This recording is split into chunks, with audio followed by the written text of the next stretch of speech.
स्थान पर ना पहुंचे तब तक मास्क का इस्तेमाल जरूर करते रहें। दिल्ली पुलिस को बड़ी कामयाबी हाथ लगी है। दिल्ली पुलिस की स्पेशल सेल ने 7 लाख के इनामी गैंगस्टर काला जठेड़ी को सहारनपुर से गिरफ्तार कर कोर्ट ने काला को 14 दिन की पुलिस कस्टडी में भेज दिया है। काला जठेड़ी की सहयोगी अनुराधा को भी गिरफ्तार किया गया है, जो कि लंबे समय से फरार थी। कोर्ट ने उसे भी 14 दिन की पुलिस हिरासत में भेज दिया है।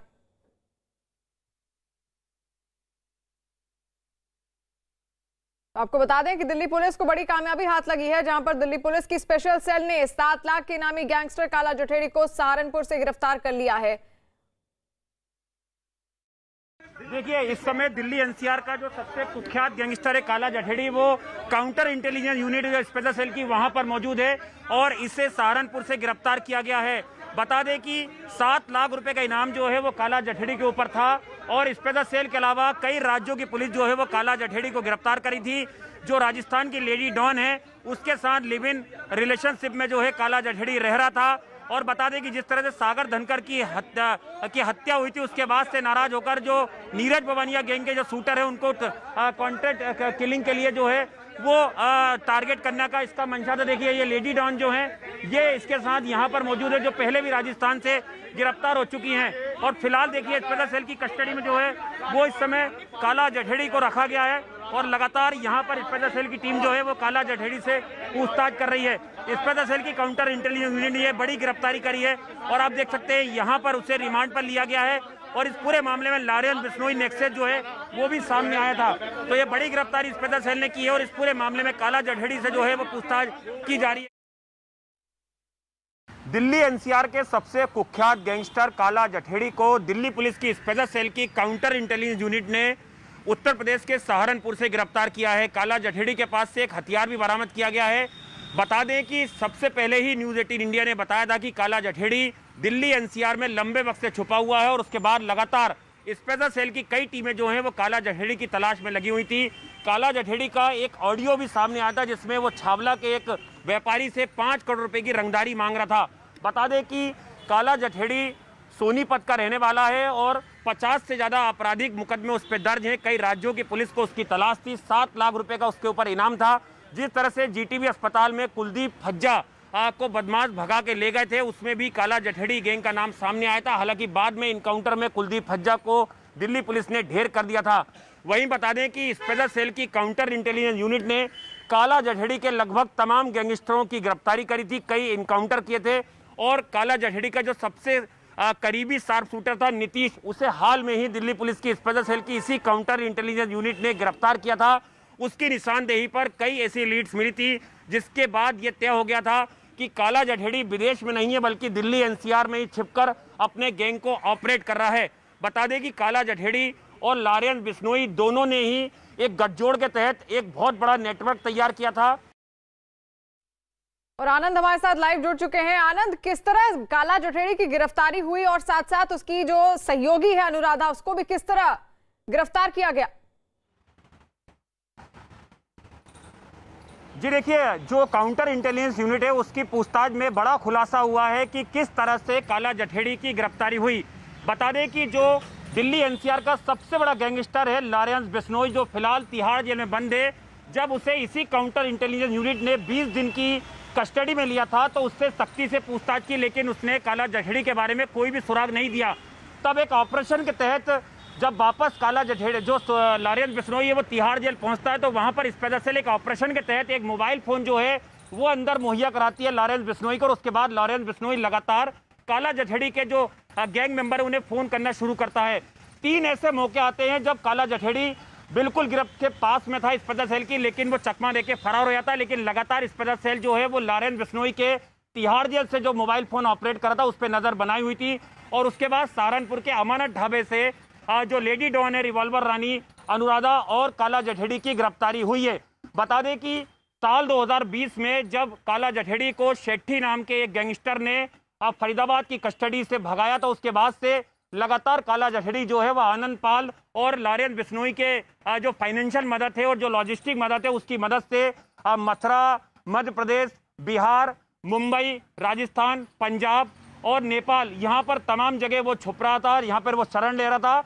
और सबसे चौंकाने वाली बात यह है कि इस दौरान वो लगातार धड़ल्ले से मोबाइल फोन का इस्तेमाल कर रहा था, फेसबुक लाइव कर रहा था। फेसबुक पे उसने कई ऐसी पोस्ट करी हैं जो स्पेशल सेल के हाथ लगी हैं, जिसमें वो लगातार धमकी दे रहा है अनुराधा के साथ। तो एक पूरा ऑपरेशन था तिहाड़ जेल से लॉरेंस बिश्नोई को उसमें एक तरीके से पूरी तरह से ट्रैप में लिया गया और उसके जरिए ही जो काला जठेड़ी है उसकी ये पूरी अहम गिरफ्तारी हुई है। बता दें कि इस पूरे मामले में सबसे चौंकाने वाला एक और खुलासा हुआ है कि जिस दौरान सागर धनकर की छत्रसाल स्टेडियम के अंदर हत्या हुई थी, उसके बाद से जो पहलवान सुशील कुमार है वो काफी डर गया था और उसने काला जठेड़ी से 3 बार फोन पर बात करी और इन तीनों बार की फोन की बातचीत में लगातार सुशील कुमार ने समझौते की पेशकश जो है वो काला जठेड़ी के सामने रखी थी। लेकिन काला जठेड़ी जो है वो सोनू महाल की पिटाई और सागर धनकर की हत्या के बाद से बेहद नाखुश था और उसका सीधा टारगेट जो था वो नीरज बवानिया गैंग के वो तमाम शार्प शूटर थे जो छत्रसाल स्टेडियम में 4 और 5 मई की रात को मौजूद थे, जिन्होंने वहां पर बेरहमी से सोनू महाल और सागर की पिटाई की, जिसमें सागर की दर्दनाक मौत हो गई थी। तो फिलहाल 14 दिन की जो पुलिस रिमांड है वो काला जठेड़ी और जो लेडी डॉन है राजस्थान की उसको मिल चुकी है। बता दें कि जब आनंद पाल का इनकाउंटर हो गया था, जो बड़ा गैंगस्टर था राजस्थान का, उसके बाद से जो उसकी गर्लफ्रेंड थी अनुराधा, जिसे रिवॉल्वर रानी भी बोलते हैं, वो लगातार एक्सटॉर्शन फिरौती के धंधे से जुड़ गई थी और उसके बाद उसने काला जठेड़ी से हाथ मिलाया और ये दोनों लोग जो है ये हरिद्वार में लंबे वक्त से रह रहे थे और उसके बाद जब ये ट्रेवल करते हुए सहारनपुर पहुंचे, वहां से स्पेशल सेल ने इन दोनों को गिरफ्तार कर लिया। बिल्कुल, और बड़ी कामयाबी यहां पर दिल्ली पुलिस को हाथ में लगी हुई है, जहां पर 2 तस्वीरें हम आपको दिखा रहे हैं। देखिए, महिला सहयोगी और काला जठेड़ी दोनों की ये तस्वीरें हैं, जहां पर 7 लाख का इनामी बदमाश काला जठेड़ी को दिल्ली पुलिस ने आज गिरफ्तार कर लिया है। उसकी सहयोगी अनुराधा को भी गिरफ्तार कर लिया है। काफी लंबे समय से फरार चल रहे थे और ये 2 तस्वीरें किस तरह हिरासत में लेने के बाद उनकी तस्वीर सामने आ रही है। दूसरी तस्वीर जो महिला सहयोगी अनुराधा है, क्योंकि पहली तस्वीर में तो उन्होंने नकाब पहना हुआ है, लेकिन दूसरी तस्वीर में आप देख सकते हैं कि आखिर काला जठेड़ी की सहयोगी कौन थी। अनुराधा इनका नाम बताया जा रहा है और दोनों कुख्यात गैंगस्टर थे, काफी लंबे समय से फरार चल रहे थे। काला जठेड़ी पर 7 लाख का इनाम भी था। तो एक तरीके से दिल्ली पुलिस को एक बड़ी कामयाबी हाथ लगी है और 14 दिन की न्यायिक हिरासत में इन दोनों को भेज दिया गया है।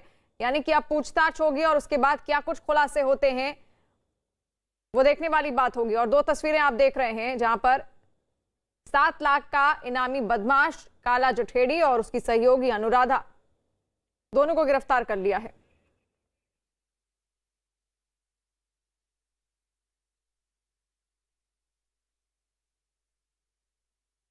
और आनंद हमारे साथ लगातार जुड़े हुए हैं। आनंद, किस तरह की स्ट्रैटेजी बनाई गई थी आखिर काला जठेड़ी और उसकी सहयोगी को पकड़ने के लिए?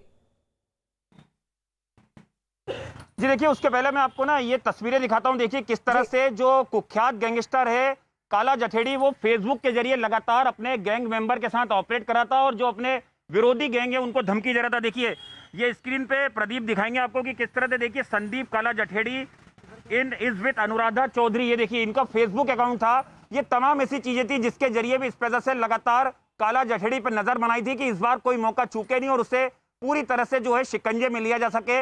और उसमें सबसे ज्यादा कारगर यह हुआ कि जिस तरह से लगातार वो फेसबुक इस्तेमाल कर रहा था और मोबाइल फोन पे लगातार वो अपने गुर्गों से बात कर रहा था, वहीं से स्पेशल सेल को लीड मिली। और लॉरेंस बिश्नोई ने जिस तरह से तिहाड़ जेल के अंदर से धड़ल्ले से मोबाइल फोन का इस्तेमाल करा अपने गैंग मेंबर्स को फिर से एक्टिव करने के लिए, और जो एक आम अपराधी करता है तिहाड़ से या किसी भी जेल में बंद होने का अपने गैंग को अंदर से ऑपरेट करने के लिए, वहीं पे गच्चा खा गया और वो इस पूरे ट्रैप में फंसा, जिसके बाद जो कुख्यात गैंगस्टर है काला जठेड़ी की गिरफ्तारी हुई है। बता दें कि काला जठेड़ी ने कई सोशल मीडिया प्लेटफॉर्म के जरिए यह अफवाह फैलाने की कोशिश की कि वो मलेशिया या दूसरी कंट्री में छुपा हुआ है, लेकिन स्पेशल सेल का दावा है कि काला जठेड़ी फरीदाबाद की कस्टडी से फरार होने के बाद केवल एक बार नेपाल गया था और आज तक वो कोई विदेश में कहीं पे जाके उसने शरण नहीं लिए। तो कहीं ना कहीं वो गच्चा देने की एजेंसीज को कोशिश कर रहा था, लेकिन जिस तरह से मकोका में गिरफ्तार Lawrence Bishnoi counter intelligence unit की कस्टडी में आता और वहां पर एक प्लान के तहत जो है वो एक मोबाइल फोन के जरिए जो है वो काला जठेड़ी की गिरफ्तारी होती है और उसमें जो राजस्थान की लेडी डॉन है उसको भी काला जठेड़ी के साथ गिरफ्तार कर लिया जाता है। बता दें कि हाल में इनके निशाने पर, जैसा मैं आपको पहले ही बता रहा हूं कि सुशील कुमार के जो साथी थे, एसोसिएट थे, वो काला जठेड़ी के निशाने पर थे कि किस तरह से उनको टारगेट करना है और एक तरीके से सागर धनकर की हत्या और सोनू महाल की पिटाई का जो है वो बदला भी लेना है। बिल्कुल, तो जिस तरह आनंद ने बताया कि कोशिश कर रहा था काला जठेड़ी पुलिस को गुमराह करने की, लेकिन उसके बावजूद भी पुलिस ने जो स्ट्रैटेजी बनाई उसके थ्रू उसको गिरफ्तारी में कामयाब हुई है दिल्ली पुलिस। और एक बड़ी कामयाबी, इसको बड़ी सफलता माना जा सकता है दिल्ली पुलिस की, क्योंकि काफी लंबे समय से काला जठेड़ी और उसकी सहयोगी अनुराधा जो है वो फरार चल रहे थे। और पहली तस्वीर आप देख रहे हैं काला जठेड़ी और उसकी सहयोगी की, और दूसरी तस्वीर जो है सुशील कुमार की, वो तस्वीर आप देख रहे हैं जब वो हिरासत में लिए गए थे, और उसमें काला जठेड़ी माना जा रहा है कि उन्होंने उसको जान से मारने की धमकी दी थी।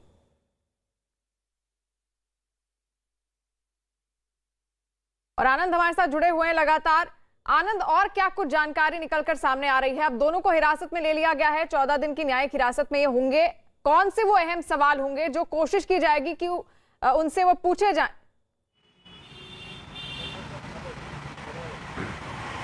जी देखिए, जिस तरह से लॉरेंस बिश्नोई की बात की जाए, वो सलमान खान लगातार उसके निशाने पे था, और उसके बाद लगातार लॉरेंस बिश्नोई और काला जठेड़ी जो है उन्होंने गठजोड़ किया, और उसके बाद इनके निशाने पर जो बड़े शराब कारोबारी थे, या होटल्स के जो बड़े मालिक थे, या जो रियल एस्टेट से जुड़े बड़े व्यापारी थे, बड़े बिजनेसमैन थे, वो तमाम इन लोगों के निशाने पे होते थे।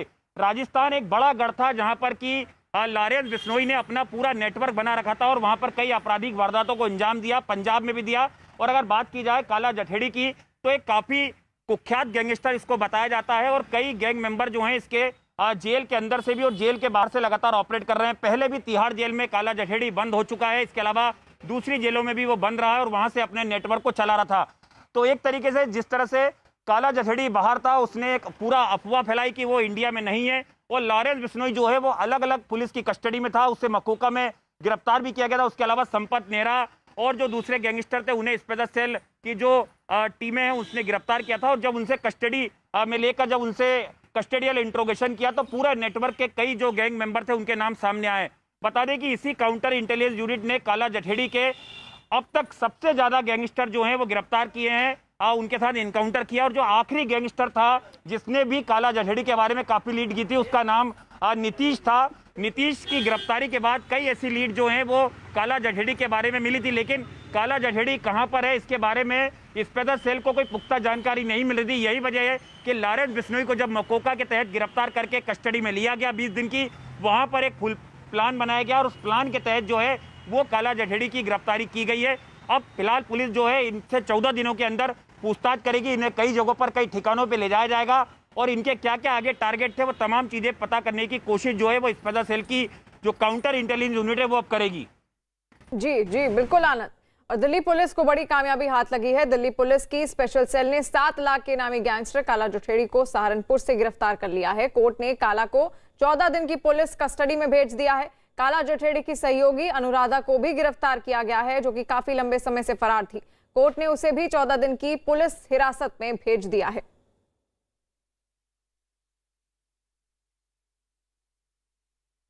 और ये तस्वीरें आप देख रहे हैं काला जठेड़ी और उसकी सहयोगी अनुराधा की गिरफ्तारी की ये तस्वीरें हैं, जहां पर अब 14 दिन की पुलिस रिमांड में इन दोनों को भेज दिया गया है। आगे पूछताछ की जाएगी और उसके बाद कई खुलासे हो सकते हैं, और गैंग में कौन कौन शामिल थे इस बात के भी आगे खुलासे हो सकते हैं।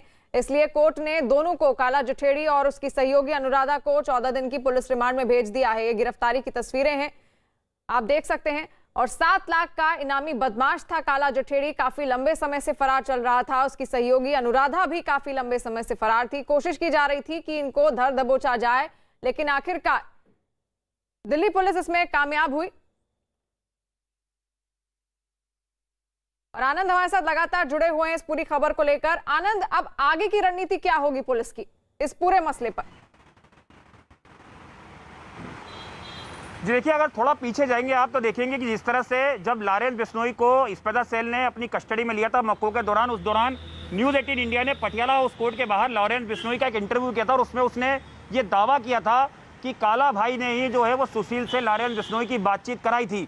और पहले भी दिल्ली पुलिस की क्राइम ब्रांच की तफ्तीश में बात सामने आई है कि छत्रसाल स्टेडियम के अंदर सुशील कुमार से मिलने के लिए काला जठेड़ी और लॉरेंस बिश्नोई गैंग के कई जो गैंग मेंबर है वो वहां पर आते थे। वहां पर मीटिंग होती थी, जो डिस्प्यूट प्रॉपर्टी है उसकी खरीद फरोख्त या कैसे कब्जा दिलाना है, कब्जा हटाना है, उसकी रणनीति वहां पर तैयार की जाती थी। और उसमें जो पहलवान सुशील कुमार है उनका नाम भी सामने आया था। 3 तारीख को स्पेशल सेल जब सुशील कुमार के खिलाफ चार्जशीट दाखिल करेगी तो देखना होगा कि उसमें क्या और चौंकाने वाले खुलासे होते हैं। लेकिन जिस तरह से कैमरे पर लॉरेंस बिश्नोई ये दावा करता है कि वो काला भाई से उसकी अच्छी जान पहचान है और काला भाई ने ही उसको सुशील से मिलवाया था, ये बात की तस्दीक स्पेशल सेल ने जब काला जठेड़ी को गिरफ्तार किया उससे होती है कि 3 बार सुशील कुमार ने अलग अलग प्लेटफॉर्म के जरिए काला जठेड़ी से फोन पे बात करी और काला जठेड़ी से न केवल माफी मांगी बल्कि समझौते की पेशकश भी की। हालांकि ये डील नहीं हो पाई थी और उसके बाद लगातार जो सोनू महाल की पिटाई थी उससे काला जठेड़ी काफी नाराज था, क्योंकि बेहद करीबी जो है वो सोनू महाल का काला जठेड़ी बताया जाता है। हमने सोनू महाल से भी फोन पे इंटरव्यू में ये पूछा था तो उसने बात की तस्दीक करी थी कि वो काला जठेड़ी का बचपन का दोस्त है और जिस तरह से सागर धनखड़ की हत्या हुई थी उससे जो काला जठेड़ी का गैंग था वो काफी ज्यादा नाखुश था कि ये जो वर्चस्व की लड़ाई थी उसमें एक तरीके से कहीं ना कहीं काला जठेड़ी को धक्का लगा था कि उसके गैंग मेंबर के साथ पिटाई जो है वो सुशील पहलवान ने करवाई और उसमें गैंगस्टर नीरज बबानिया और असोदा गैंग के गैंग मेंबर्स का इस्तेमाल किया है। यही वजह है कि जो अगला टारगेट काला जठेड़ी का था, अगर वो गिरफ्तार नहीं होता, उसका सीधा टारगेट था कि उन शार्प शूटरों को, उन गैंगस्टरों को टारगेट करना, उनकी किलिंग करना, जिन्होंने सागर धनखड़ की बेरहमी से छत्रसाल स्टेडियम के अंदर पिटाई करी थी। और कहीं ना कहीं अब तार जो है वो सागर धनखड़ हत्याकांड से भी जुड़ते हुए दिख रहे हैं। तो क्या सुशील कुमार को सामने बिठाकर और काला जठेड़ी को आमने सामने बिठाकर क्या आगे की पूछताछ की जा सकती है? जी देखिए, बहुत हद तक संभव है, क्योंकि काला जठेड़ी की गिरफ्तारी एक बड़ी गिरफ्तारी है। कई राज्यों की पुलिस इसे तलाश कर रही थी, सरदर्द बना हुआ था, कई आपराधिक मुकदमे इसके ऊपर दर्ज हो और एक काफी डेस्परेट क्रिमिनल है अभी हाल के में अगर देखा जाए तो इस दौरान अब लगातार कई राज्यों की पुलिस जो है वो काला जठेड़ी से पूछताछ करेगी। स्पेशल से लगातार जो पूरा सीक्वेंस था कि क्या क्या कौन कौन से गैंगस्टर जो है वो छत्रसाल स्टेडियम में जाते थे काला जठेड़ी के, किस तरह से सुशील से उसकी मुलाकात हुई, क्योंकि एक नामी पहलवान थे, कई मेडल उन्होंने जीते हैं और अगर वो गैंगस्टरों के साथ हाथ मिलाते हैं लॉरेंस बिश्नोई या काला जठेड़ी जैसे, तो उसके पीछे क्या मंशा थी, ये मुलाकात किस हद तक गई थी और क्या क्या काम जो है इन गठजोड़ ने किए हैं, ये तमाम जानकारी जो है स्पेशल सेल जो है इन 14 दिनों में काला जठेड़ी से पूछताछ करेगी। वहीं अगर बात की जाए अनुराधा से, तो राजस्थान में जिस तरह से आनंद पाल के इनकाउंटर के बाद एक तरीके से जो कमान है वो अनुराधा ने संभाली थी, वहां पर चाहे फिरौती हो या धमकाना हो, एक्सटॉर्शन हो, वो तमाम काम में अनुराधा वहां पर जुड़ी हुई थी और उसने अपने गैंग को मजबूत करने के लिए काला जठेड़ी के साथ हाथ मिलाया ताकि मजबूती से ये दोनों गैंग और लॉरेंस बिश्नोई ये तीनों लोग मिलकर अलग अलग राज्यों में अपने नेटवर्क को फैलाएं और वहां से अवैध वसूली या एक्सटॉर्शन जो है वो करके ज्यादा पैसा कमाएं और अपने गैंग को और ज्यादा आगे बढ़ाएं। तो ये तमाम चीजों पे अब स्पेशल सेल की टीम पूछताछ करेगी, इन्हें कई ठिकानों पे ले जाया भी जा सकता है और उसके बाद अलग अलग राज्यों की पुलिस इनकी कस्टडी लेके वो भी इनसे सख्ती से पूछताछ करेगी। जहां जहां भी काला जठेड़ी के खिलाफ आपराधिक मुकदमे दर्ज हैं या अनुराधा के खिलाफ आपराधिक मुकदमे दर्ज हैं। बिल्कुल, तो फिलहाल 14 दिन की पुलिस कस्टडी में दोनों को भेज दिया गया है। अनुराधा, उनकी सहयोगी को भी गिरफ्तार किया गया है और काला जठेड़ी और आमने सामने हो सकता है आने वाले समय में, क्योंकि इसके तार मिलते जुलते हुए दिखाई दे रहे हैं। सागर धनखड़ हत्याकांड से हो सकता है सुशील कुमार और अनुराधा और काला जठेड़ी को बिठाकर एक साथ पूछताछ भी हो सकती है। जज उत्तम आनंद की मौत के मामले में बड़ी खबर आ रही है। अब से कुछ देर पहले जांच के लिए एसआईटी के अधिकारी धनबाद में घटना वाली जगह पर पहुंचे। एसआईटी के साथ पुलिस के अधिकारी भी दिखाई दिए। न्यूज 18 के चंद्रमोहन कुमार की खबर है कि एसआईटी को जज उत्तम आनंद की पोस्टमार्टम रिपोर्ट मिल गई है। सूत्रों के मुताबिक जज उत्तम आनंद के सिर पर चोट के निशान मिले हैं। एसआईटी को शक है कि ऑटो से टक्कर मारने से पहले जज उत्तम आनंद पर लोहे के किसी भारी सामान से हमला किया गया है।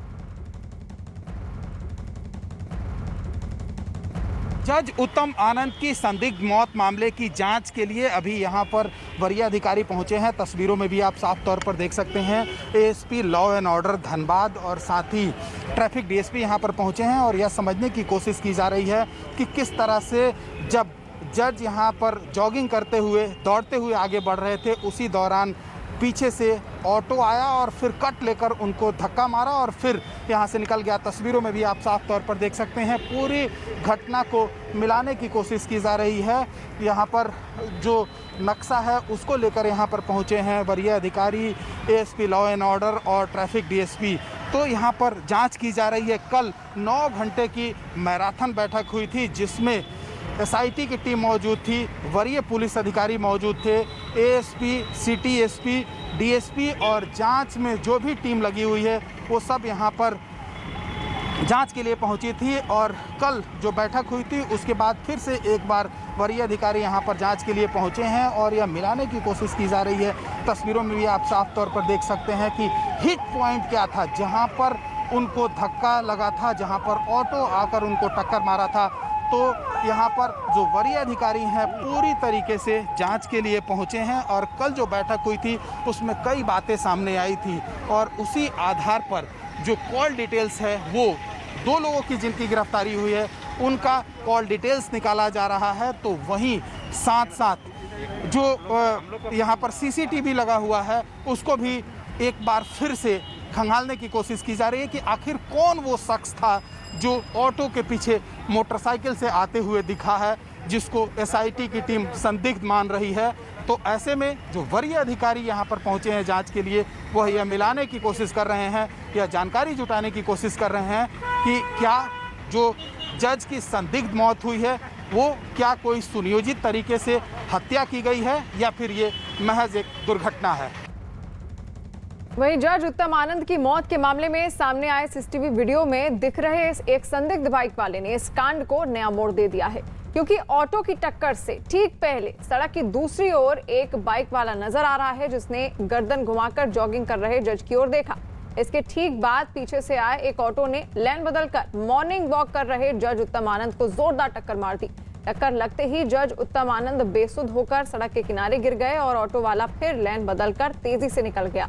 इसके बाद एक बार फिर वही संदिग्ध बाइक वाला सड़क के उस ओर भी दिखाई दिया और वो जमीन पर गिरे जज उत्तम आनंद को देखते हुए आगे बढ़ गया। सवाल उठता है कि क्या ये बाइक वाला भी इस पूरी साजिश में शामिल था। न्यूज़ 18 के चंद्रमोहन कुमार की खबर है कि एसआईटी इस बाइक वाले को संदिग्ध मान रही है और उसकी तलाश में छापेमारी शुरू कर दी गई है। इस बात की जांच की जा रही है कि घटना वाली जगह पर सुबह 2 बजे से शाम 8 बजे तक कितने मोबाइल फोन एक्टिव थे।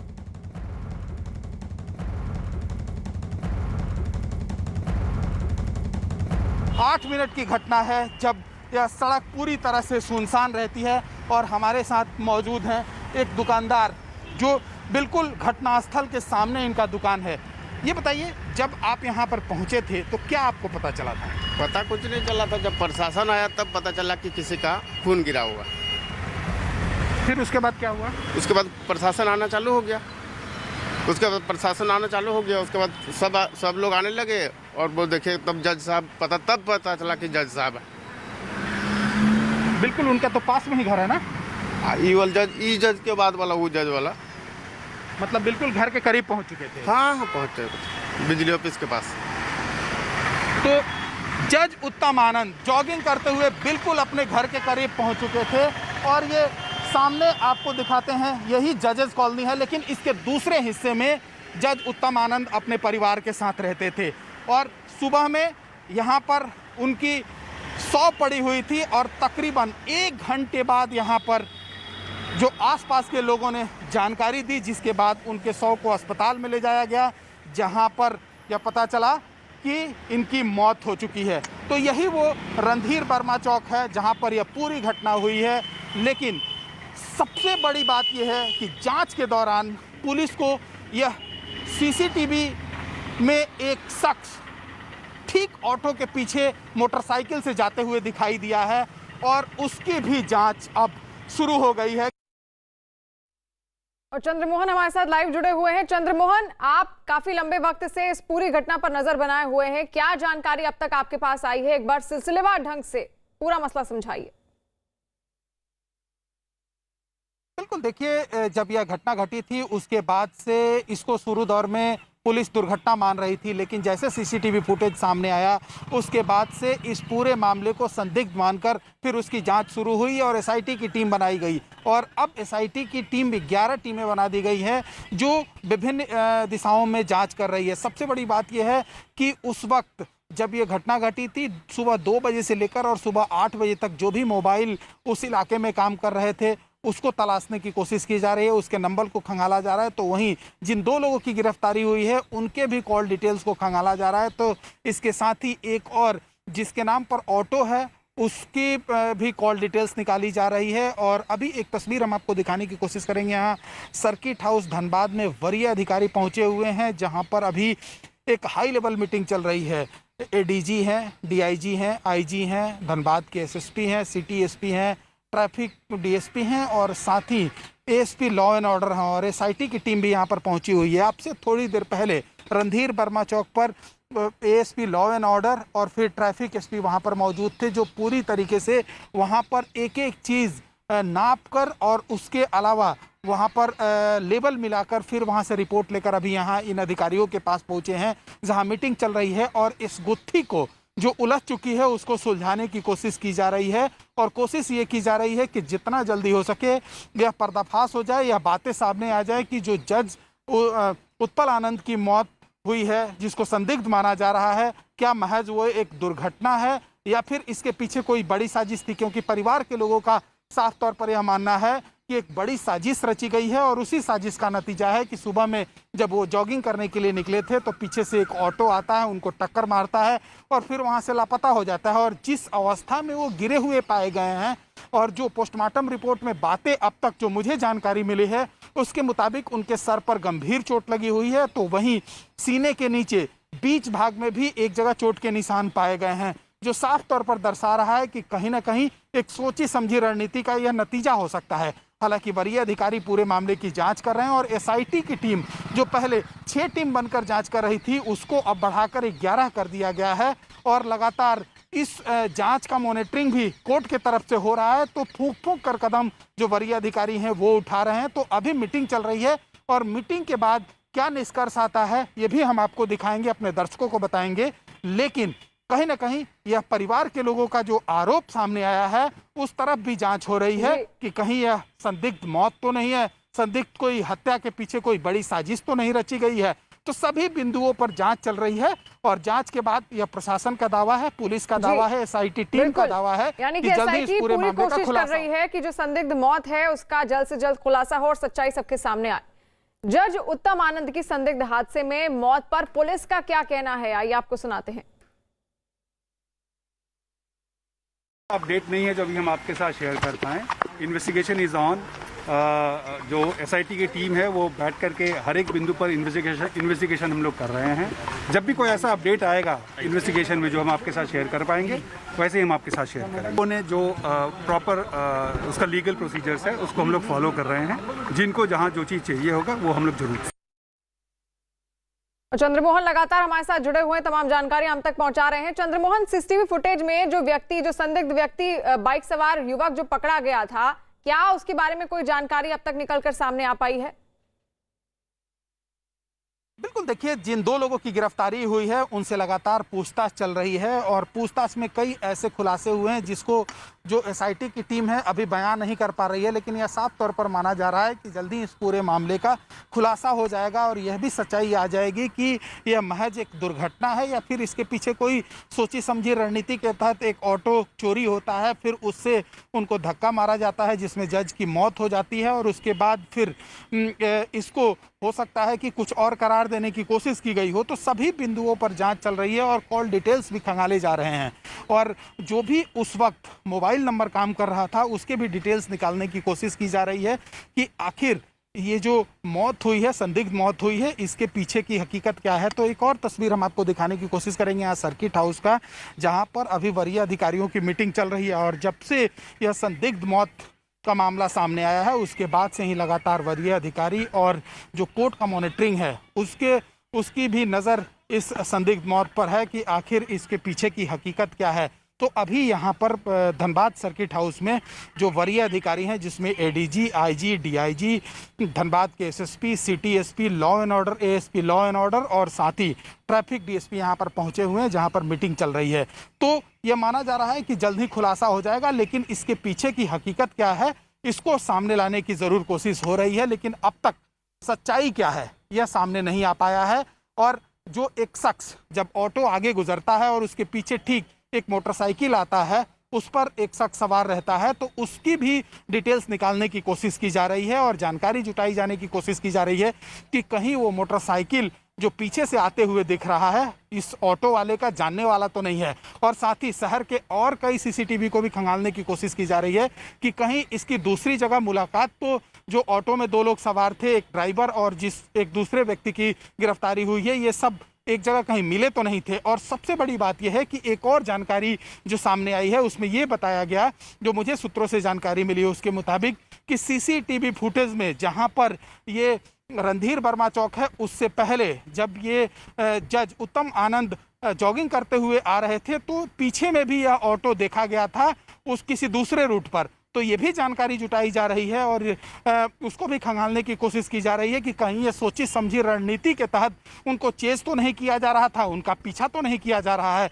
तो सभी जानकारियां जुटाई जा रही हैं, लेकिन पुलिस और एसआईटी की टीम अभी किसी निष्कर्ष पर नहीं पहुंच पाई है। वरीय अधिकारी जब अभी वहां पर जांच चल रही थी, सड़क का लेवल लिया जा रहा था, जो वहां पर एएसपी लॉ एंड ऑर्डर और ट्रैफिक डीएसपी मौजूद थे, वो भी यहां पर पहुंचे हैं रिपोर्ट के लेकर, और उस इलाके का नक्शा जो सड़क गुजरती है उसका भी वहां पर लेकर वरीय अधिकारी पहुंचे थे, ताकि जांच को और दिशा मिल सके, आगे इसको कैसे ले जाया जाए इसकी भी वहां पर जब वहां पर फीते से जांच हुई, पूरी तरीके से नापा गया और साथ ही सीसीटीवी से भी जो मॉनिटरिंग किया जा रहा है उस पर भी नजर रखी जा रही है। तो जो वरीय अधिकारी हैं वो साफ तौर पर यह कह रहे हैं कि जल्दी इस पूरे मामले का खुलासा हो जाएगा, लेकिन अब तक एसआईटी की टीम या पुलिस किसी भी नतीजे पर नहीं पहुंच पाई है कि आखिर यह संदिग्ध मौत कहीं दुर्घटना है या फिर कोई सोची समझी रणनीति के तहत जज उत्तम आनंद की हत्या की गई है। बिल्कुल, और लगातार सबूत एसआईटी के हाथ लग रहे हैं और कोशिश की जा रही है कि जल्द से जल्द इस मौत की गुत्थी को सुलझाया जाए। वहीं जज उत्तम आनंद की हत्या के आरोप में पुलिस ने जिन 2 आरोपियों को पकड़ा उनमें ऑटो चला रहे आरोपी ने जज को टक्कर मारने की बात कबूल कर ली, लेकिन एसआईटी अब तक ये पता नहीं लगा पाई है कि जज की हत्या की वजह क्या थी और उसके पीछे किसका हाथ है। जज की मौत की गुत्थी लगातार सुलझाने की कोशिश में एसआईटी है और लगातार सबूत भी कई ऐसे हैं जो उनके हाथ लग रहे हैं। पोस्टमार्टम रिपोर्ट जज उत्तम आनंद की एसआईटी के पास इस वक्त मौजूद है, जिसके बाद अब वो और कार्रवाई को आगे बढ़ाने की कोशिश में है। और सीसीटीवी फुटेज सबसे बड़ा सबूत है, क्योंकि उसमें आज एक नया एंगल जुड़ गया है। एक बाइक सवार युवक, संदिग्ध बाइक सवार युवक भी उसमें देखा गया है, जिसने अब इस पूरी मौत की गुत्थी को एक नया एंगल उसमें जोड़ दिया है।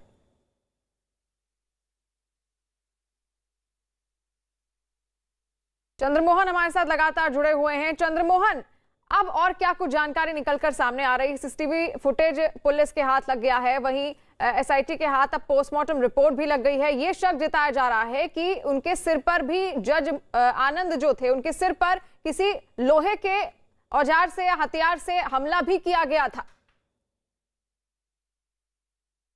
बिल्कुल, देखिए, जो पोस्टमार्टम रिपोर्ट आया है जज उत्तम आनंद की, उसमें जो मुझे सूत्रों से जानकारी मिली है उसके मुताबिक साफ तौर पर यह डॉक्टर भी मान रहे हैं कि उनके सर पर गहरा चोट का निशान है। तो आखिर वो गहरा चोट का निशान आया कैसे, और साथ ही जो उन सीने के बीच में एक जगह और निशान पाया गया है, तो ये निशान कैसे लगा, यह चोट कैसे लगी, ये सबसे बड़ी बात है। तो इसकी भी कहीं ना कहीं गुत्थी जो उलझी हुई है उसको सुलझाने की कोशिश की जा रही है, और डॉक्टरों से भी हो सकता है कि इस पर एक बार राय ली जाए। लेकिन सबसे बड़ी बात यह है कि पुलिस जो है, जो एसआईटी की टीम है, एक और एंगल खंगाल रही है। वो है कि जो इनका कॉल डिटेल्स है, पिछले 3 महीने से जो 2 लोग गिरफ्तार किए गए हैं, जिसमें एक ऑटो ड्राइवर है और साथ ही एक और उसके साथ शख्स मौजूद था, वो क्या किसी अन्य लोगों से बात कर रहे थे, और उस दिन जिस दिन यह घटना घटी है उस दिन इन लोगों ने कहां कहां कॉल किया है, उस कॉल को भी खंगालने की कोशिश की जा रही है।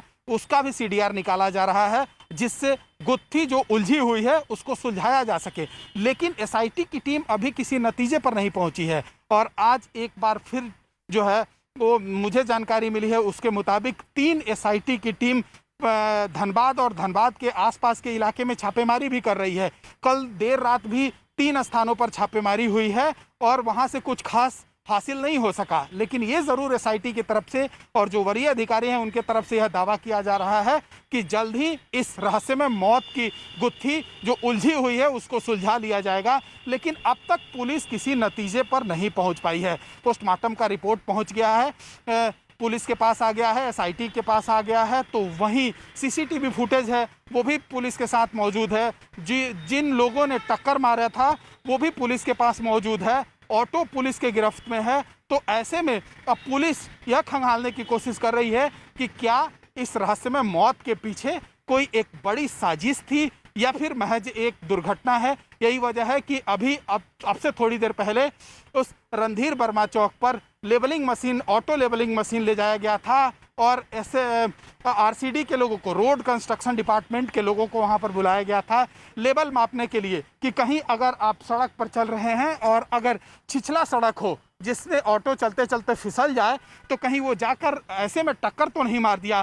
तो इस गुत्थी को भी उलझाने की, जो उलझी हुई है उसको सुलझाने की कोशिश की जा रही है वरीय अधिकारियों के तरफ से। तो वहीं दूसरी तरफ अभी यहाँ पर मीटिंग चल रहा है जो सर्किट हाउस है, जिसमें एडीजी मौजूद हैं, आईजी मौजूद हैं, डीआईजी मौजूद हैं, धनबाद के एसएसपी मौजूद हैं, एएसपी लॉ एंड ऑर्डर मौजूद हैं, ट्रैफिक एएसपी मौजूद हैं, ट्रैफिक डीएसपी मौजूद हैं। तो इन गुत्थियों को जो उलझी हुई है उसको सुलझाने की जरूर कोशिश की जा रही है, लेकिन अब तक उलझी हुई गुत्थियों को सुलझाने की कोशिश की जा रही है और ये हादसा था या फिर हत्या, इसकी लगातार एसआईटी जांच कर रही है। वहीं जज की संदिग्ध हादसे में मौत पर धनबाद बार एसोसिएशन के अध्यक्ष अमरेंद्र सहाय का क्या कहना है, आइए आपको सुनाते हैं।